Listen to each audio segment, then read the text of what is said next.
அல்லாஹு ரப்புல் ஆலமீன் திருமறை குர்ஆனிலே குறிப்பிடுகிறான், இன்னல்லாஹ லா யக்ஃபிரு அன் யுஷ்ரக பிஹி, தனக்கு இணை கற்பிக்கப்படுவதை அல்லாஹ் மன்னிக்கவே மாட்டான். வ யக்ஃபிரு மா தூன ஸாலிக லிமன் யஷா, அதற்கு கீழ்நிலை உள்ள பாவங்களை தான் நாடியவர்களுக்கு மன்னிப்பான் என்று அல்லாஹ் ரப்புல் ஆலமீன் திருமறை குர்ஆனிலே சொல்லக்கூடிய வசனத்தை பாருங்கள். ஒரே ஒரு பாவம் இருக்கிறது, அந்த ஒரு பாவத்திற்கு மட்டும்தான், அந்த பாவத்தை செய்து திருந்தாமல் அல்லாஹ்விடத்தில் தௌபா செய்து அதிலிருந்து மீண்டு விடாமல் அதே நிலையில் ஒருவர் மரணித்து விட்டால் யுகம் யுகமாக, காலம் காலமாக, நிரந்தரமாக அவர் நரகத்திலே இருப்பார்.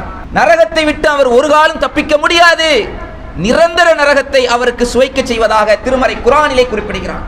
அதுதான் ஷிர்க் என்று சொல்லக்கூடிய அல்லாஹ்விற்கு இணை கற்பிக்கக்கூடிய பாவம்.